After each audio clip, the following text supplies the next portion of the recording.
Partiu IF. Está começando o meu, o nosso, o seu Partiu IF. Eu sou a professora Indy Cerqueira e hoje nós vamos trabalhar com o assunto variação linguística e os falares de Cuiabá, uma introdução.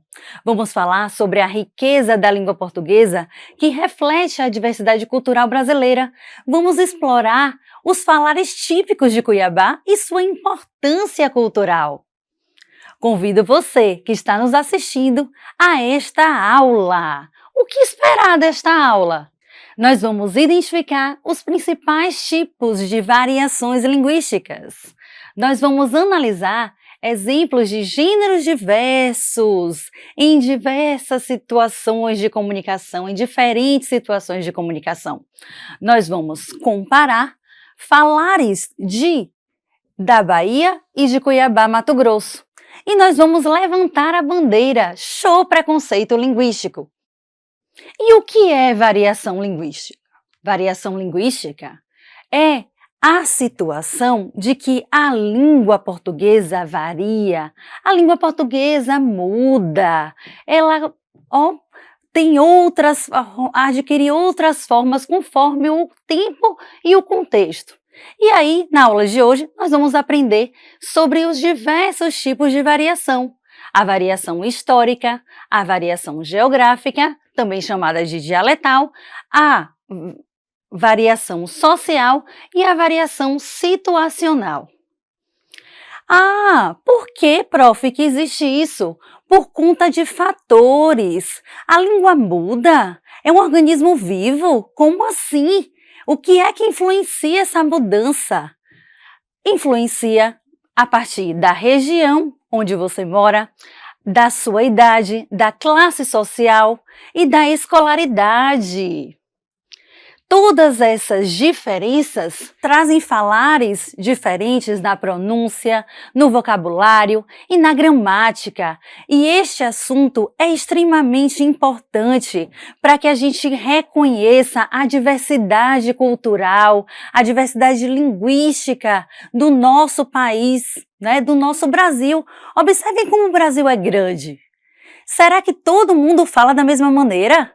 Como assim, Não tem condição. Vamos ver essas situações através da variação geográfica. A variação geográfica, ou também chamada dialetal, ela vai trazer as circunstâncias das diversas regiões que falam de modo distinto. Por exemplo, eu posso falar Aimpim, mas tem uma pessoa lá no Pernambuco, lá em João Pessoa, que vai falar macaxeira e vai significar Aimpim, a raiz, do mesmo modo. Então essa variação linguística, prof, é aquela situação assim, de que eu tenho na minha língua várias línguas. Eu tenho diversos modos de falar a mesma coisa de diferentes maneiras. Como assim? Tudo isso vai influenciar a questão dos dialetos, do sotaque, Do sotaque ou do sotaque, a questão dos mapas dialetais que vão mostrar diferentes falas, áreas de falas no Brasil, Meu irmão, massa, piá, bah, eita, oxente, ai bichinho, Então, abestado, véi, tem muitas outras formas aí que são pertinentes à identidade. Por quê, prof? Porque estudar a variação linguística é também reconhecer a diversidade e o pertencimento do falante a esta grande comunidade linguística. E tudo isso vai influenciar aqui na questão de Cuiabá, com certeza. Os falares regionais de Cuiabá denotam a sua história, a capital de Mato Grosso, que é rica em cultura e tradições. Por conta das suas influências. Que influências são essas? Vocês são daqui. Vocês são daqui de Mato Grosso. E aí temos raízes indígenas, africanas, europeias, que fazem de Cuiabá um grande caldeirão cultural e linguístico. Porque temos a influência na língua da cultura. Estudar uma língua é estudar a cultura, é estudar os modos de se falar, e aí o folclore influencia a questão cultural do siriri, do cururu, as manifestações culturais. Isso reverbera na língua, prof. Reverbera porque a gente está estudando a cultura e na cultura também tem a culinária, com uma mistura típica que vai refletir a diversidade cultural. E aí, nós vamos observar os falares típicos de Cuiabá. Mas aí, gurizada, você pode pensar, não, mas eu sou daqui de Mato Grosso, sou de Cuiabá e eu não falo vote, não falo cabamanão, mundo velho e não falo comer. Por quê? Porque a língua muda e você também, por conta da sua escolaridade, por conta da sua idade, você tem uma forma peculiar, uma forma diferente de falar, que muitas vezes não reverbera essas expressões. Ai, prof, mas e aí? Eu vou deixar de ser cuiabano porque eu não me reconheço nessas expressões? Oxente, jamais, né? Oxe, como assim? Eu sou da Bahia e muitas vezes eu não falo, ó pai, ó, meu rei. Por quê? Porque essas expressões estão inscritas na diversidade linguística, mas elas são particulares. Cada falante tem o poder de asseverar, de escolher na hora que fala, o jeito que fala, e é essa diversidade linguística que traz uma riqueza cultural. Não quer dizer que um falar é menor do que o outro, um é melhor do que o outro, que tem falar certo, falar errado, será que é isso? Jamais! Nós estamos aqui trazendo a influência para vocês, o conhecimento que existem falares típicos de Cuiabá e que nestes falares os falantes, as pessoas, os sujeitos estão se identificando com este conteúdo. Não só com este conteúdo, mas com este cotidiano que reflete a sua identidade cultural, que quando a pessoa abre a boca eu falo, ah, eu já sei que é de Cuiabá, né? E se eu abrir a boca e disser assim, gente, tá pronto? Pronto? Maravilha, acabou a aula aqui? Não, né? Não está pronto ainda, temos muito ainda o que refletir aqui. E eu espero que você esteja gostando da nossa aula de hoje, porque os falares típicos de Cuiabá também denotam a sua origem, como eu já disse. Quem prestou atenção no slide anterior já está ligado nesse movimento que tem raízes indígenas, raízes portuguesas, raízes africanas, e o que o uso diário dessas expressões denotam, expressam o falar cuiabano. Mas é uma parte do falar cuiabano, porque você que está me assistindo perto aí, organizando suas coisas, né? Tendo uma circunstância aí de se organizar para entrar no IF, você não fala essas expressões, ou fala? E aí, será que fala? Será que não fala? Será que houve o avô, a avó, alguém, né, mais experiente falando essas expressões, mas no dia a dia, comunicando, você não usa. E aí? Você não deixa de ser cuiabano por você não usar essas expressões, porque essas expressões são parte apenas do grande caldeirão cultural e linguístico que abarca Cuiabá e os seus falares. E a partir disso, temos os falares típicos de Cuiabá na questão da pronúncia, um ritmo distinto de sons marcantes, a gramática com a questão da concordância, do uso peculiar, a influência cultural vai refletir essa identidade do povo cuiabano. São formas verbais, construções locais. Mas aí, de alguma forma, a gente precisa falar deste tópico. Porque ao se asseverar, ao se defender essa riqueza vocabular, estes vários falares que existem na diversidade cultural e da extensão territorial do nosso país chamado Brasil, a gente se depara com essa questão, que é o preconceito linguístico. Como assim, prof? É a questão de discriminação pela forma de falar. Será que é possível, galera? E aí, gurizada, será uma língua certa e uma língua errada? Não! né? Não tem essa distinção. Nós estamos aqui assegurando que existem várias línguas dentro da língua portuguesa do Brasil. E é interessante marcar que nós estamos falando do português do Brasil, porque vocês sabem que existe o português de Portugal, que é diferente do português do Brasil. Existem os países africanos que falam a língua portuguesa. E esse tópico aí do preconceito linguístico é para dizer para você que está nos assistindo e se preparando para entrar no Instituto Federal de Mato Grosso ou em qualquer região do país, de que você precisa saber que existe essa questão do preconceito linguístico, mas você não vai estar alinhado a isso aqui, tá? Porque isso aqui é o que não deve ser feito. Por quê, prof?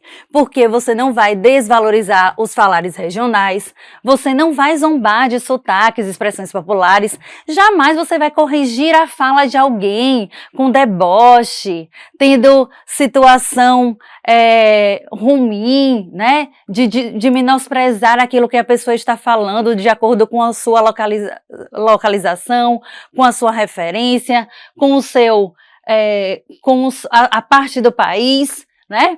Justamente porque você vai observar que é interessante combater o preconceito linguístico, porque ao combater o preconceito linguístico, nós estamos abrindo margem para valorizar a riqueza da língua portuguesa. Nós estamos trazendo a valorização deste idioma que nos identifica, que é o nosso idioma. É aquele que nos pertence, é aquele que nós nos expressamos e que cada pessoa, cada aluno, cada estudante, cada ser humano, né, do Brasil reconhece nesta forma de falar. Então, preconceito linguístico, show, fora. E a partir dessa circunstância que a gente menospreza, não quer saber, fala se saia preconceito linguístico, não quero saber de você, tenho aqui um outro conhecimento, estou aprendendo com a professora Ingrid que eu devo valorizar a diversidade cultural, nós vamos celebrar a diversidade linguística. Por quê?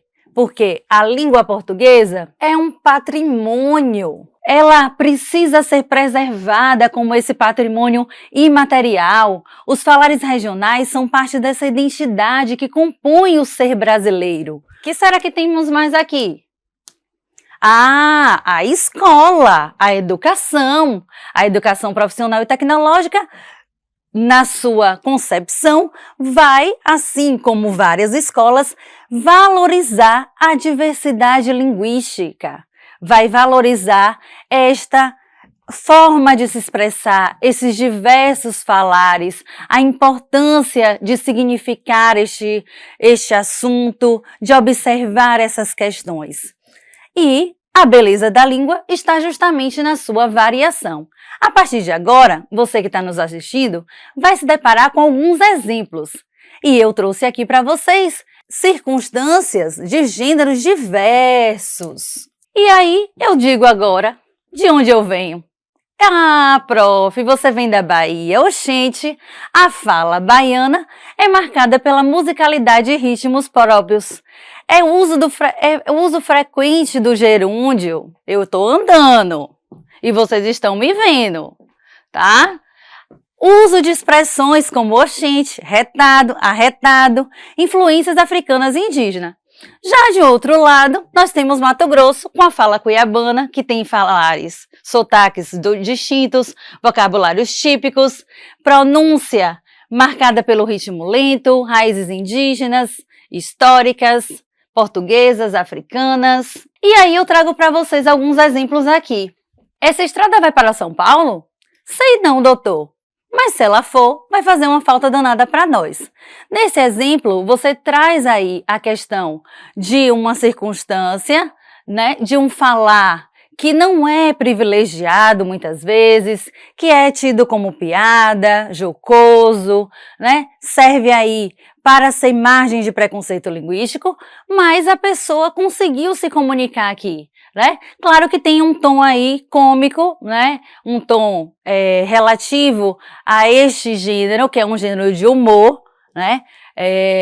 uma questão aí justamente de uma charge que traz esse humor, trazendo aqui algumas expressões que vão se distanciar, vão se distorcer, vão se diferenciar daquela chamada norma padrão, da norma que eu uso para a língua escrita, aquela norma que orquestra, administra, assevera, segura, né? Garante aí a riqueza de um vocabulário mais rebuscado, que traz uma forma para um texto escrito, que vai ser publicado, a redação num nível de uma entrevista de emprego. Tem uma outra questão. Por quê, prof? Porque esses falares com gírias, com essa linguagem mais informal, menos monitorada, nesses lugares a gente vai precisar se adequar. Adequação vocabular nestes lugares. Mas aqui é uma charge, tem aí a situação, a gramática ia dizer, não, esse doutor aqui teria que escrever doutor, né? Se ela for, tá faltando o que aí, galerinha? O R, né? Quem aí que esquece o R, né? Do verbo aí, né? Fazer, cadê o R de fazer aqui? Então, temos essas circunstâncias e isso aqui é pertinente por conta do gênero que está circulando este material. Já aqui, temos outra variante, que seria a questão de um outdoor. Será que é um outdoor isso aqui? Não, né? É uma pintura no muro. E aí a gente tem a questão deste português, né? Com essas variantes que se distancia daquela língua preconizada nas gramáticas, que estampa nossos livros didáticos, que traz a questão de enciclopédias, de dicionários, não é isso? E aí, o que é que vocês estão vendo aqui? Nós erra, quem reclamar, nós expulsa. E aí, o recado tá dado? Alguém entendeu aí essa mensagem? Prof, eu entendi, mas se for observar assim, lá como eu aprendo na escola, como as pessoas pedem para a gente escrever isso aí, eu ia ter que fazer a concordância, exatamente. E o que é que está em vigor, o que é que está em ascensão aqui, o que é que pulsa na nossa vida aqui, olhando para esse muro?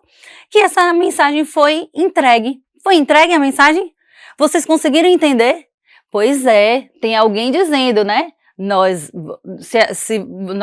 vamos errar e quem reclamar, nós vamos expulsar daqui, né?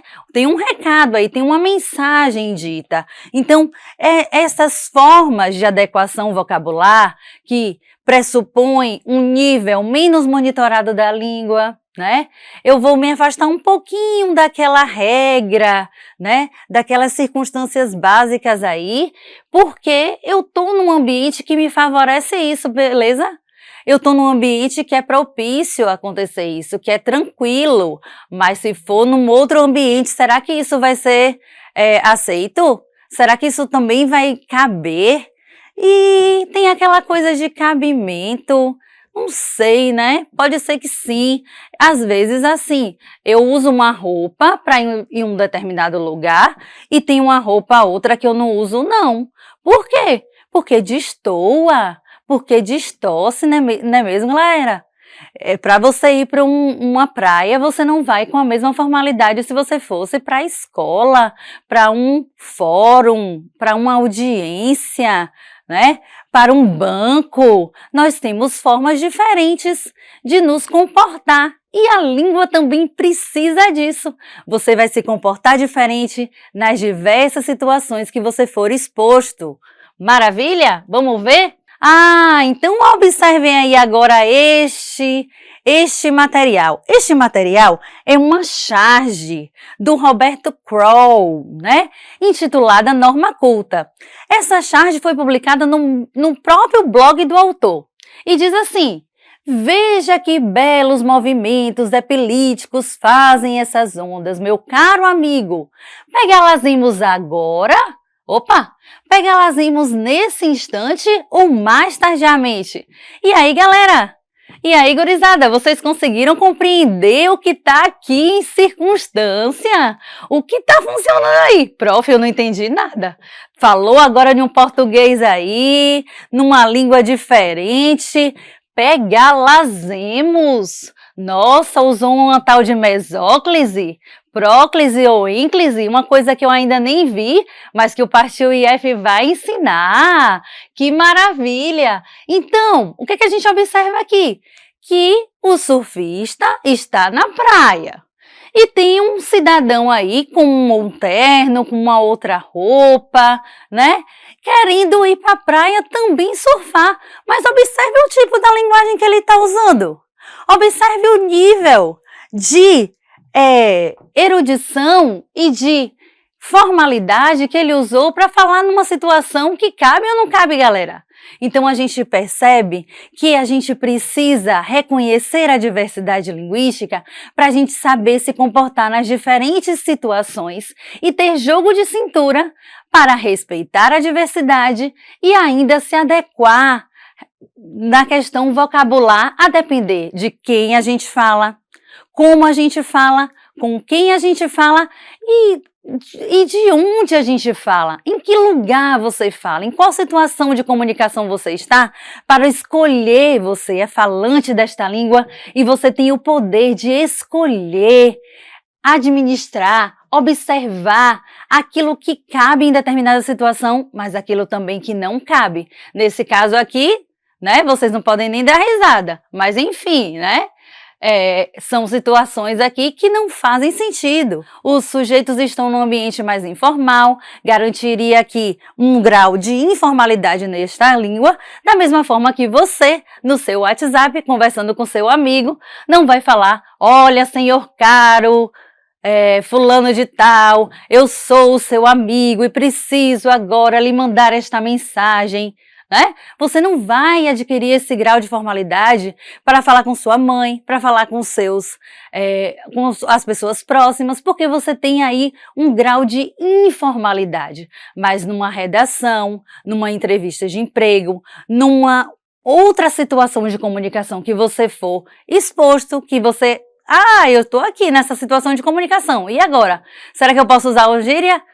Velho, pega aí esse negócio para mim, vamos fazer assim? Não. Isso aí eu não quero fazer, não. Pode ser que sim. Eu não posso. Pode ser? Posso falar isso? Tipo assim, tá ligado? Não posso. Por quê?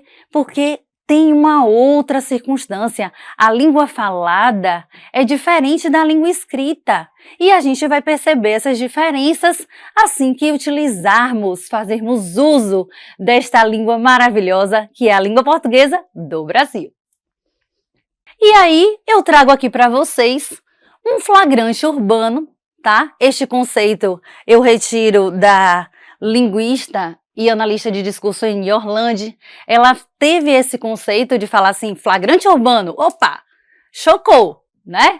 Tem aqui um choque. Qual é o choque? É um choque de um registro fotográfico que eu mesma fiz no ano de 2019 na rodoviária de uma cidade chamada Uruçuca, lá na Bahia. Tá? Uma cidade pequena, em que a rodoviária era o lugar da visualização das coisas, era o lugar que fazia o quê?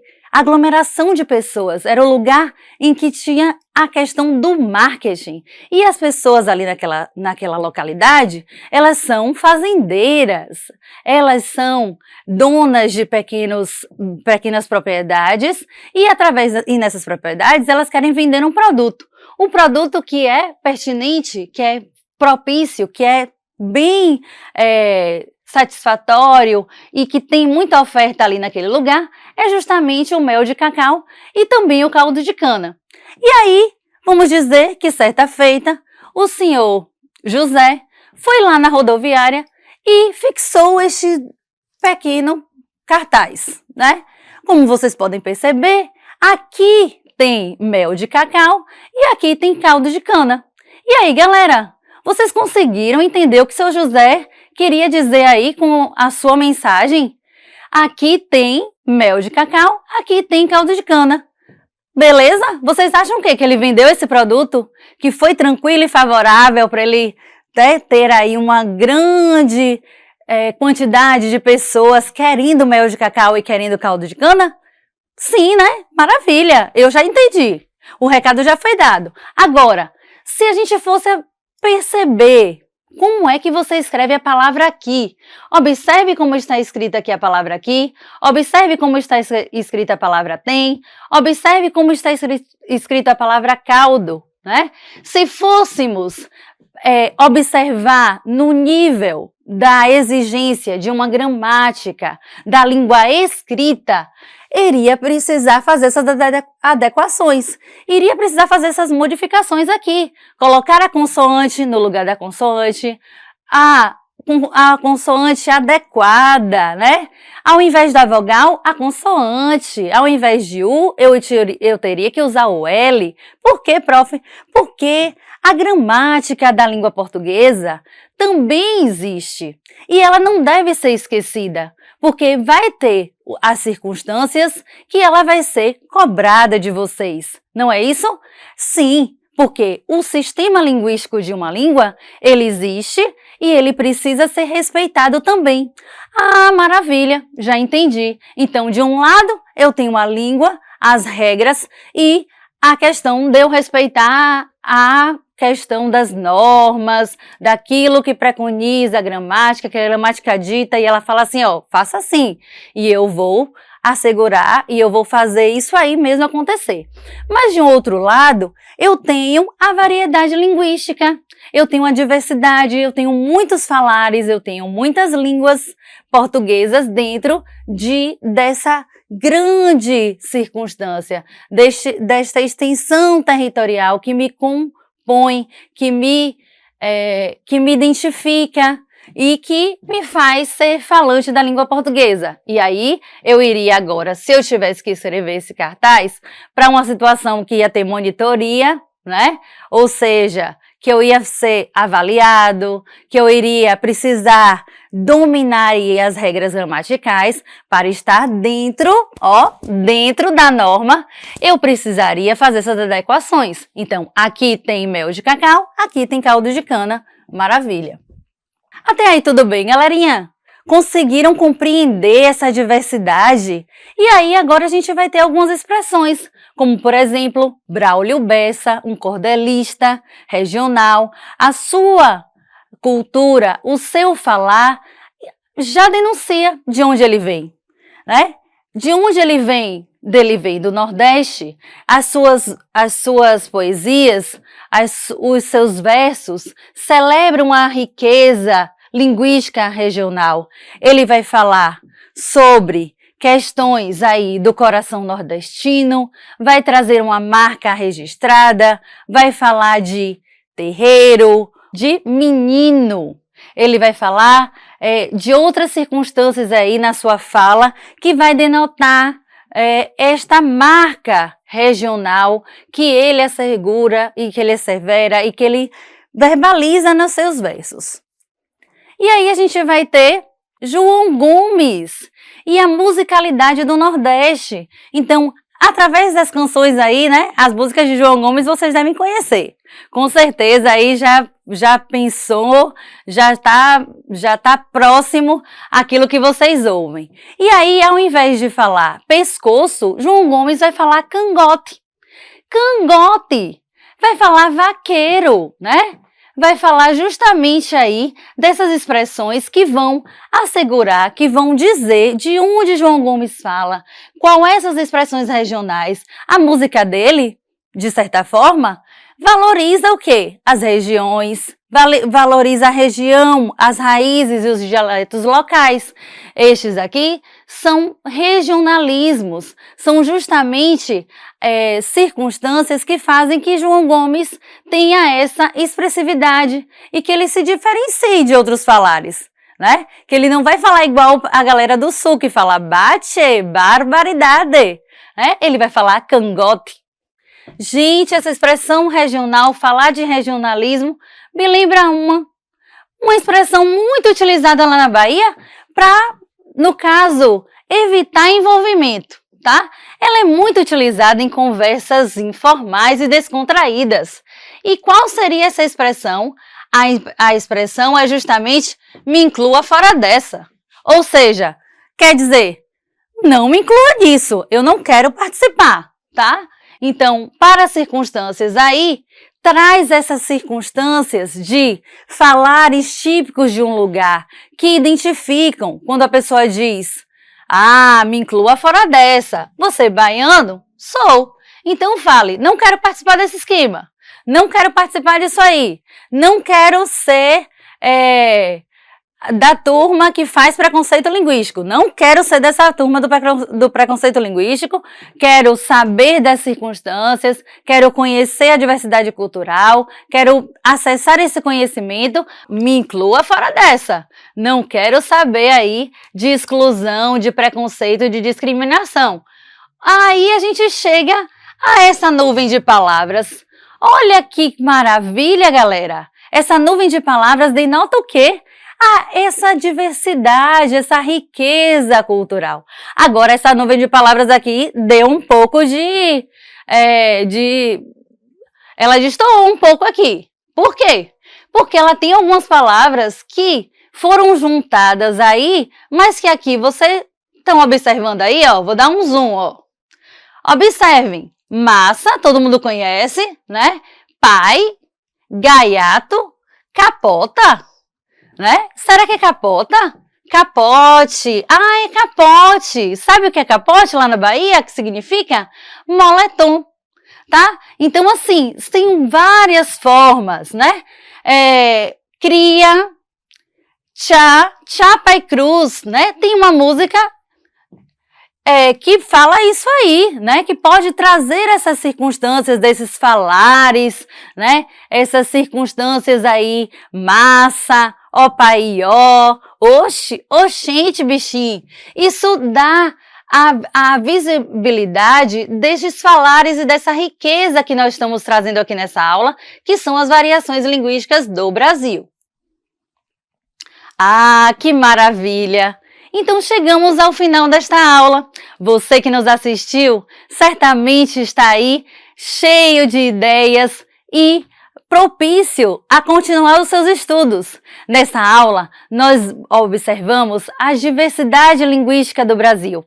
Ressaltamos que não existe língua certa e língua errada, mas sim vários falares dentro de um mesmo país, de uma mesma região, de um mesmo lugar e de extensão territorial. Você aprendeu que os falares precisam ser respeitados e que a gente tem um jeito, uma forma para falar em cada circunstância. Você aprendeu que as diversidades linguísticas devem ser consideradas, mas também a gramática não deve ser excluída. Vai ter um momento que você vai ser cobrado e os seus estudos vão continuar nesta situação, vai continuar neste ritmo, porque nós estamos aqui para lhe trazer a educação de excelência que você precisa para futuramente acessar, ingressar no nosso Instituto Federal.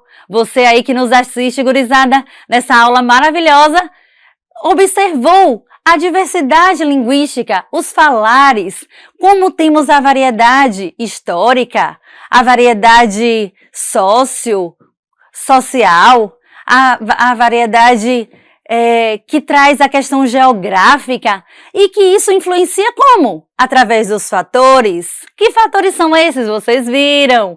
A questão da idade, da escolaridade do falante, da sua região geográfica que vai me permitir falar macaxeira ou que vai me permitir falar bergamota para significar tangerina. Ah, e eu também posso falar empim. Maravilha! E posso, em algum momento, também falar mandioca. E todos esses falares estão aí traduzindo a identidade brasileira, do português do Brasil, com suas influências, trazendo essa questão do patrimônio imaterial, desta língua viva, que pulsa, que varia, que muda. E você vai continuar com esses estudos, vai continuar ligadinho aqui com a gente. E eu sou a professora Ingrid, estou agradecida por esta aula. Maravilha, gente!